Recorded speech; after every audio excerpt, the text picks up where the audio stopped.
Hello, everyone, and welcome to the Golden Astrologer Podcast. This is Deb McBride, and I am recording this from lovely Escazú, Costa Rica, where it is a beautiful Sunday afternoon, and I believe the beginning of the dry season. The sky is blue, and the sun is shining, and it's reflecting on the garden, and it's just simply gorgeous.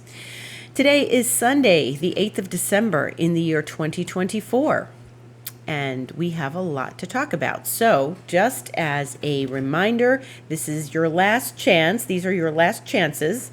That this Tuesday, the 10th of December, I am giving my Look at 2025 lecture, and I would love for you to come.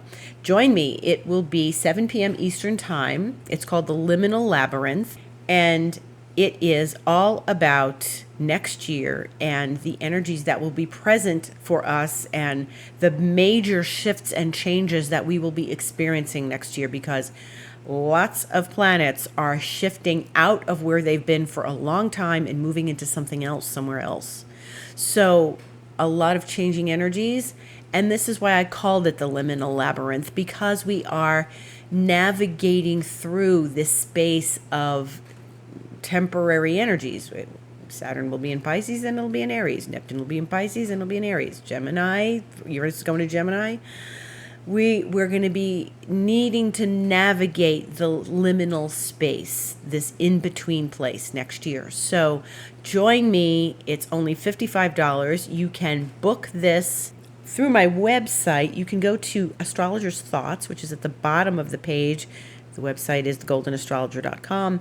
And if you go to Astrologer's Thoughts, it'll take you to the blog listing. The first blog that's there talks about the Liminal Labyrinth, okay? And you can just click the link there. You can also go to my book online page, because it's listed there among other things where you can book a session as well. You can also just contact me, info@thegoldenastrologer.com or deb@debmcbride.com, and I'll send you the link to join. And I'm usually putting it in stories. It might not be in stories on Instagram right now because I have to post it. So I think the story from yesterday is finished. So it's going to be a great time, Tuesday, 7 p.m. Eastern Time. Join me. And there will be a recording. So if you can't make it, you can always purchase it and then listen to it later, right? So Mars is retrograde. Mars is retrograde. And I, of course, have a Mars retrograde story. So Mars went retrograde later on Friday afternoon, the 6th, as I spoke about last week. And Mars went retrograde 6:33 p.m. Eastern Time, but it was 5:33 here. And shortly after that, my friend Monica, who lives on my property, my dear friends and family here, said, "Hey, do you want to go to San Joaquin de Flores, which is where we go every year for Christmas?" And it's a Christmas village, so it's all lit up with beautiful decorations. People have decorated their houses. If you saw my Instagram yesterday, I posted it. It's just adorable. And the whole street, people are selling things, empanadas, churros, different things to eat, right? So it's lovely. They also sell rompope. Rompope is eggnog with rum. And it's all homemade. So people at various stands, they're selling rompope with arroz con leche, which is rice pudding, and with cinnamon and stuff. So there's various stands where they have bottles of rompope. They have cups you can buy. They sell it to you for the season. They've homemade it, and they're proud to share it with you. And all sorts of snacks and goodies and things. Not necessarily the healthiest things. But we go there and have rompope and arroz con leche, and it's very sweet and lovely. And then we usually go to dinner afterwards. But I'm not a drinker, so when I buy the rompope in a little cup, I drink a little bit of it and then I take the rest home. And so the other night we went there, and by the time we got there, it was 2 hours after Mars retrograde started. And we're in the first little room. There's like people's the front of their houses. They've got it decorated, and they are little abuelitas, little grandmothers at tables selling the treats and rompope and all sorts of stuff. And so I'm in this one room with Giselle and Monica and Piero, and I think Alejandro was there, but he wasn't there in the moment. And we were sitting there standing there talking to each other, and I went to buy a cup of rompope. I didn't buy a whole bottle, just a cup, and for like 1,000 colones. So I went up to the little abuelitas at the table, and I was going to go pay them, but all of a sudden we were interrupted by this youngish woman that came in. She's probably 30, no more than 30. She comes bursting in with a cup of rompope in her hand, and she starts yelling at the little abuelitas at the table who are sitting behind the table. And in this festive event, there's all people everywhere, and it's crowded. It's a Friday evening. This woman is going on. She's very heated, and she starts yelling at them. And at first, I thought she was just excited about something. And then I realized she was angry, and she was getting angrier, and she's yelling at them. And I turned to Giselle, because my Spanish is not good, and because she was talking so fast. And I said, "What's going on here?" And she says to me, "Oh, she's complaining. She's telling them that they gave her daughter rompope, and now she had to go to the hospital." And I'm like, "What?" She's the mother. What is she talking about? And the women are saying, "No, no, no." They're saying, "No, we didn't do that. No." So she's insisting. And, I was trying to pay for my cup. And next thing I hear is something like a splat. And I look up, and the woman is gone. But the little abuelita was covered in rompope. The woman threw her rompope at this woman. And I'm standing there stunned. And I'm looking at Monica. I'm looking at Giselle. And we're like, what the heck just happened? And she's got it on her face, on her neck, on her sweater. She had to take her sweater off. She's standing there saying, they didn't do anything wrong. They didn't know what was going on. And this woman was kind of angry. She was very angry and crazy, and she just threw the rompope at her. So I paid for my rompope and stepped back with my friends, and I said, "You know what? You never start a war under a Mars retrograde, because you won't win." and I said, like, this is the first evidence of Mars retrograde. Like, okay, someone's angry, furious, and they're feeling the Mars in this delightful little Christmas celebration, which is very Leo. It's like everybody's partying and the kids are there, and she's complaining about her kid. And Monica says to me, if her kid's in the hospital, why isn't she at the hospital? Which is a very good point. So we didn't know the whole backstory, but we've and it was so insane, and it was so out of character for here and for there. And at one point, I just looked at them, and I burst out hysterical laughing, not to offend anybody, but oh my God. It was like so evident it was Mars retrograde to me. So yes, this was the first evidence of Mars retrograde. Mars retrograde is here, folks. It's here till the 23rd of February. So watch your kids. Make sure they're not drinking rompope.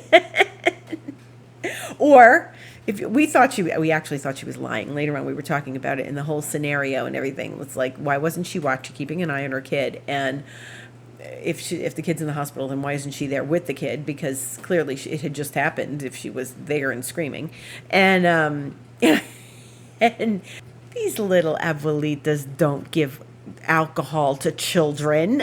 So it was also the station of Neptune. Neptune went direct on Saturday at 6:43 p.m., which is lies and fantasies and illusions and delusions, and sometimes the truth comes out because Mercury's retrograde and Neptune just went direct. So we got a lot of astrology going on in this little scenario in San Joaquin de Flores, this quiet little area. So yes, that's my first Mars retrograde story. There's more to come. I'm sure. So here we are in the new week. We're moving into this new week, and some big stuff is also happening. First of all, Venus has gone into Aquarius, and she conjunct Pluto. She went into Aquarius shortly after Mars. Well, it was a few hours later. It was 1:13 a.m. Saturday a.m. And then she conjunct Pluto at 9:08 a.m.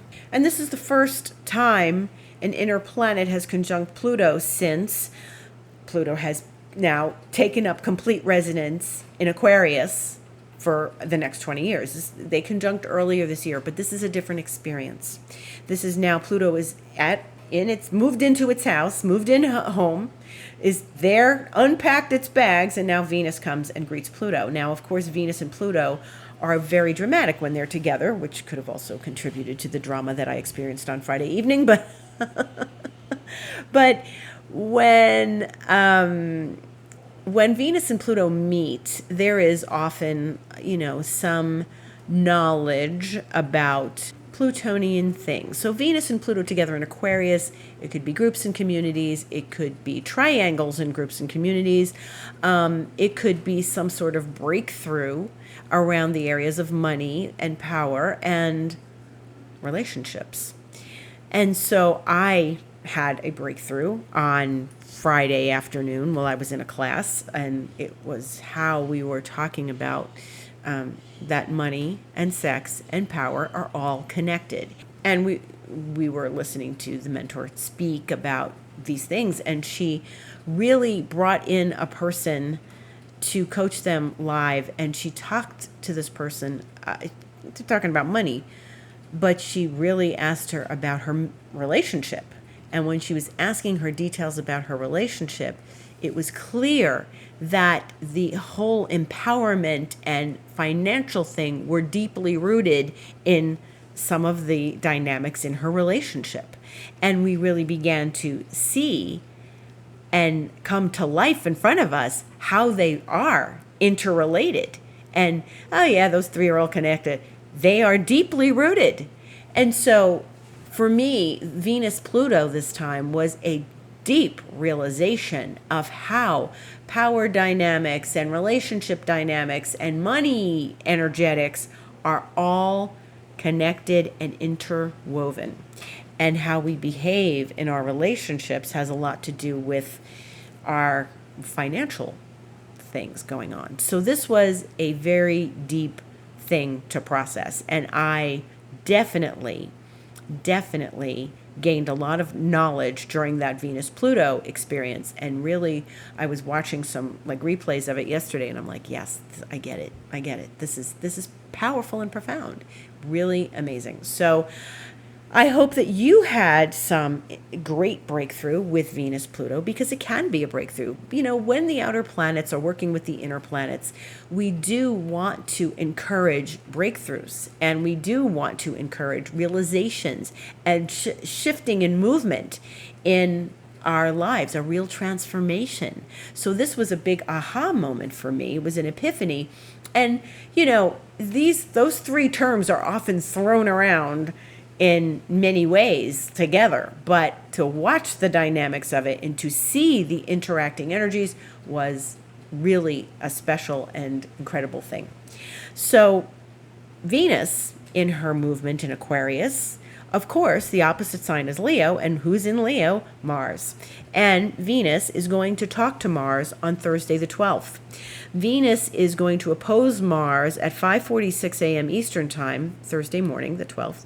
And she is going to have a conversation with a retrograde Mars.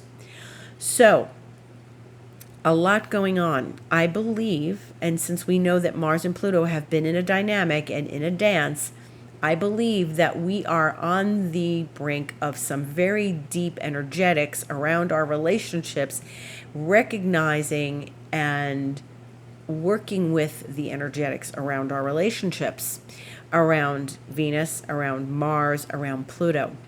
They are all being intertwined with Pluto, because Venus was with Pluto and Mars was with Pluto, and now Venus and Mars are going to come talk to each other and say, hey, what did Pluto say to you? Well, let me tell you, what did Pluto say to you? So they have each had conversations with Pluto in the last few weeks, and we are now having them talk to one another. So the masculine and the feminine, and this is not the male and female, it's the masculine and the feminine, the polarities are in a dance, and they are in a conversation. And now she's already in Aquarius. She's already moved a couple degrees into Aquarius, and she's clearly already opposite Mars. But the experience that we're going to maybe have another aha moment, because we're resonating on that frequency of aha moments, is that on the 12th, on Thursday, there's going to be this opposition between them. That doesn't mean they're going to fight. That doesn't mean they're going to get into a brawl. That means that there is an opposition and a clarity around the dynamics in each of our relationships in the polarities of our own self. So everybody's got Venus and everybody's got Mars in their chart. Everybody has both planets, and we sometimes express Mars more than Venus or Venus more than Mars. You may say, well, I really feel like I'm dealing with Mercury on a regular basis because your mind is thinking or something. But obviously, there is always the dynamics and the energetics of the masculine and the feminine. And when we start to look at them, it inevitably spells things out, the way we assert ourselves, the way we receive. And I've been in this class, and we're talking a lot about receiving. And receiving is very much in the feminine. But money is also a female energy. Going out and asserting yourself to make money, that's masculine. But these two planets represent the polarities. It isn't necessarily true that a woman is going to feel more the Venus than she does the Mars. She may experience more of her Mars. It depends on what she's got in her chart. And the same thing for men. Just because they have, they're men and they're of the male gender, this isn't about gender. This is about polarity, So it can manifest itself if you've got an afflicted Venus. Well, how do women treat you in your life? If you have an afflicted Mars, how do men treat you in your life? No matter who you are. And so also, how are you asserting yourself? How are you stepping forward with the masculine energy? Like going out to work, going and getting a job, asserting yourself in the world, your confidence, all those things we talk about Mars, So Mars is retrograde, as we know, and Mars is asking us to take a step back and look at these dynamics. Look at the way we assert ourselves. Look at our passions, our desires, these things that we are dealing with on a regular basis. What do you desire? What are you passionate about? What lights your fire? But the whole Venus-Mars opposition, which does not happen very often, and it depends on their transits, etc. The whole Venus-Mars opposition really pulls in the balance of the polarities. And we are learning a whole lot about that now. And we're going to continue to, because Mars is going to be in this retrograde till the 23rd of February, as I've said before, and I'll say again. And then Venus, a few days later, is going to go retrograde herself. So Mars will be direct, and then Venus goes retrograde just a few days later. So we're not getting off the hook so easily. You think, good, Mars is finished. No, then we start Venus. And then Venus is going to be retrograde for 6 weeks. So that brings us to the middle of April. And so we have a lot of work to do around these polarities and around how we use them and work with this in our lives. And the experience of Venus is going to meet up with Saturn. She's done Pluto already. She's going to meet up with Saturn in mid-January in Pisces. And then she's going to go into her retrograde in Aries later at the beginning of March. She's already slowing down. You can see she's already slowing down between January and March. It takes her all that time to get to Aries. She's in Aries. She goes a few degrees. She turns around and then will go backwards and greet Saturn again. And that time when she goes direct, she'll be on Saturn. She will be spending a week with Saturn. Okay? This is very important. So once we see Venus go into Pisces, we're going, and that's not for a little while yet. She is just in Aquarius.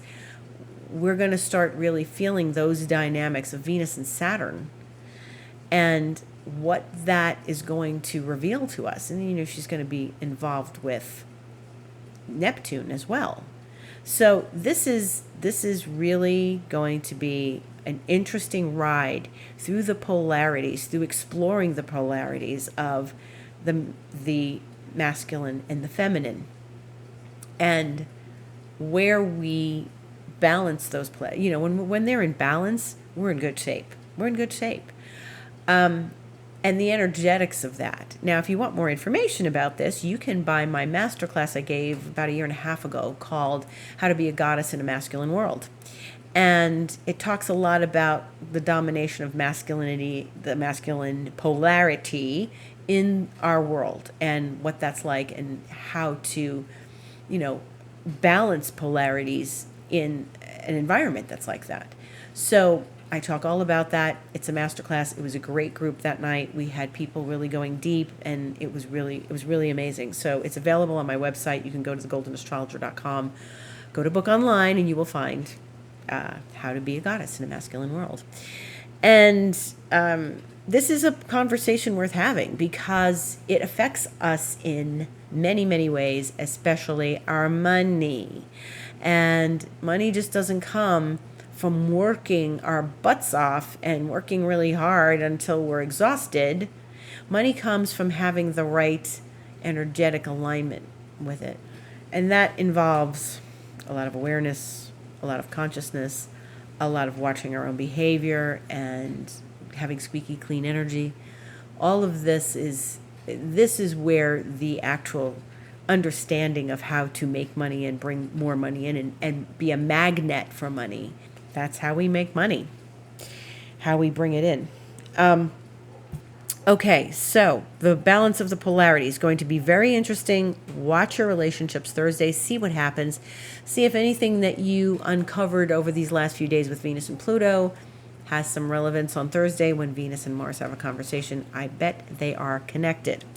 Venus is busy this week because she's going to sextile Mercury, or Mercury's going to sextile Venus, 2:45 a.m. Friday the 13th. And that is Eastern time. It'll be earlier in the West Coast. But Venus and Mercury, after she talks to Mars, she's going to talk to Mercury. So there's a thought process around this. There's an understanding, especially since Mercury is still retrograde at that point. And Mercury is going to help us intellectually process these things and this information we're receiving when Venus and Mars meet up. And Mercury will go direct next Sunday. So next Sunday, Mercury is finally going to go to direct. And it's been a wacky, wild Mercury and Sagittarius ride.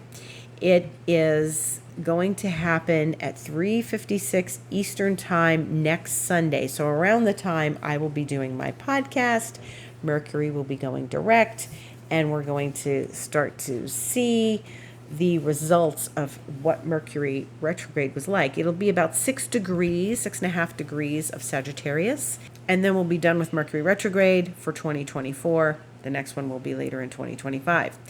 So Mercury's going direct. So this is good. This is still a time this week to review, revise, revisit, reconnect, and do some contemplation around a lot of the other things that are happening. Venus and Mars and Pluto and, Mars retrograde. This all brings up a whole other dynamic that we are considering and contemplating while Mercury is retrograde. And then there is a full moon next Sunday, the 15th. So when we meet again on this podcast, there will be a lot of action that Sunday. It's a full moon at 23 degrees Gemini, 53 minutes, and it will occur in the wee hours. It's 4:02 a.m. Eastern time, which means you'll get to look at it on Saturday night and probably Sunday night. It'll be moving on, but it will still be full. And so this is at the end, towards end of the sign of Gemini and Sagittarius. So it doesn't just affect those planets, the sun and the moon. It's actually going to affect Venus, which will be at 9 degrees Aquarius. And anything about 8-9 degrees fixed is going to feel the effects of this full moon. And it's going to be a trigger. So watch out for that Saturday night, Sunday morning.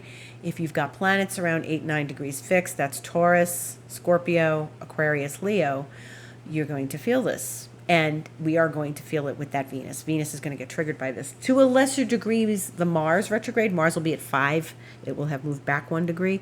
But it's not as exact Venus will be more exact. But it's again, though, it's bringing up the theme of the polarities. So this is a big theme right now, and as we go forward into these months ahead. So, the dynamics, the masculine, the feminine, pay attention to that. We want to pay attention to that. The moon will go into Cancer 2:21 p.m. next Sunday. So after, the moon is full and then it moves along, it's going to go into the sign of Cancer in the afternoon. And we are also having some aspects from the sun in Sagittarius trining Chiron on Tuesday the 10th, and that's at 12:49 p.m. So that is a certain level of enlightenment around where we would maybe feel wounded, or where we have been wounded, or wounds that we are working out. Sun to Chiron is very healing. And the sun's light, when it passes over planets in our chart, when we have a progression from the sun, it usually does mean it's a very healing experience. So we're getting healed about something in that moment. And sun trining Chiron is a softer aspect. It's a flowing aspect. And it gives us some enlightenment without being in pain all over again, right? Chiron is still retrograde itself, and it will be direct on December 29th. So it's still a good time, again, stepping back, getting some enlightenment, things that we need to work out. The other thing is that where Chiron's positioned right now is the sun's exaltation point. And the experience of Chiron and the sun together, like the sun is giving a nod from Sagittarius to Chiron in Aries and saying, yeah, I see you, I know where you are. And so I think this could be a significant healing that could happen. And whenever we step back, like Mars is asking us to do, and then Venus is going to ask us to do, whenever we step back and do some internal exploration, it usually is healing. And it's kind of an odd time of year. Of course, at the end of the year, you look back where you've been all year. What have I done? What have I accomplished? Ooh, that was difficult. Boy, that back 6 months ago, that was a rough patch. Or, we reflect. We reflect on the year. But we're going into the new year with Mars retrograde. And this happened 2 years ago. It was turning direct sooner than it is this time. It was more retrograde in the year before than it was in the new year that time. So we're having more of the retrograde happen in the new year. And so we aren't starting fresh in 2025. We're not. And this is one of the points I'm going to make on my lecture on Tuesday night, is how to navigate some of this and what we need to be aware of. Because inevitably, it's, hey, what are your New Year's resolutions? Hey, I'm going to the gym. Hey, I'm doing this. And fine, but we aren't starting something new. We're not going to start something new. And this is a really important point as we go to 2025. There's not newness immediately. There isn't. There's retrograde, and there's a retrograde inner planet. You can't, the outer planets, they spend half the year in retrograde. So when we look at Uranus, will still be retrograde. We can't worry about it. It's always like this. It's when the inner planets are retrograde, and that would be Mercury and Mars and Venus, they create something more personal for us, and they are also called the personal planets.